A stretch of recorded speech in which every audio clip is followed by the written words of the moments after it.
All right, we're going to start talking about the axles and bushings we're going to use in our Pioneer Legends for this upgrade.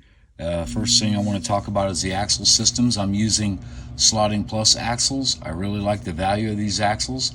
I usually order the longer 60 millimeter as long as I can get, because I can trim them to fit other projects, just like we're going to do here. So these are just good value, very good precision. I like them. As far as the bushings in the rear is concerned, I'm using the Slot Car Corner Bronze Racing bushings here for the rear, because the fitment of the bushings to the axle is just very precise. And if you don't have that precision, well, then you get a hot dog in a hallway, and everything else that you're doing is just going to be affected by the axle wobbling around. You're not going to get the performance that you want. Now, as far as up front, these are actually the bushings from the Pioneer kit, and we've talked about this in our other videos.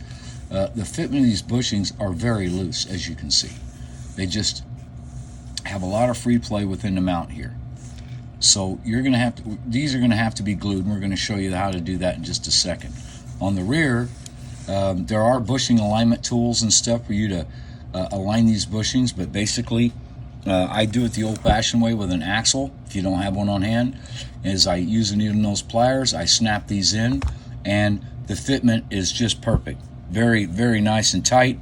And then I put the axle in here, I add a little bit of pressure. You can flex this chassis a little bit to get your alignment, and what you're looking for is you just want that to fall right out. That's what you want.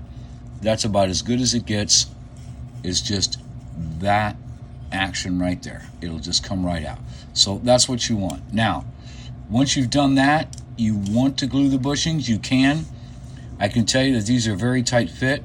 You could probably get away with without gluing them, but what I've done is I've used a little Tester's model glue right here on these bushings, just a little bit with a toothpick. You know, I don't like to use super glue. You know, you wouldn't think that these would ever need to be changed, but never say never.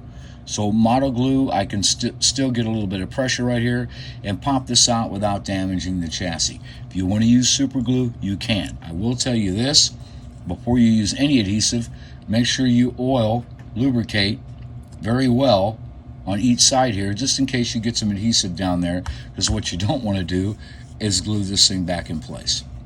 So anyway, we've got the rear put together here. Now we're going to move up to the front. We're going to do the same thing with the axle and get it secured.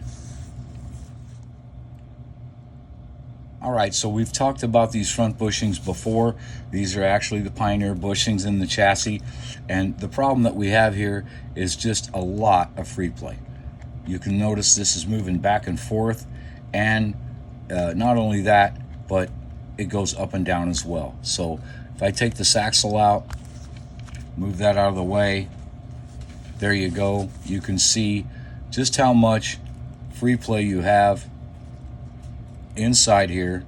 Very, very loose fit. So we're going to use our axle to secure that bushing so that we can glue it in place. Okay, so I had the bushings in place, put the axle in there as we just showed you. I lubricated the axle as we talked about, and I added some of my favorite glue, little Testers right there. Got it sealed in place, and again, there you go. It just pops out. That's what you want to see, and that's about as good as it gets, especially for these loose mounts, is that right there. So anyway, we've got these glued in, we've got the rears glued in. Now we can move on to the next step, but I hope this helps you guys, and always appreciate your feedback.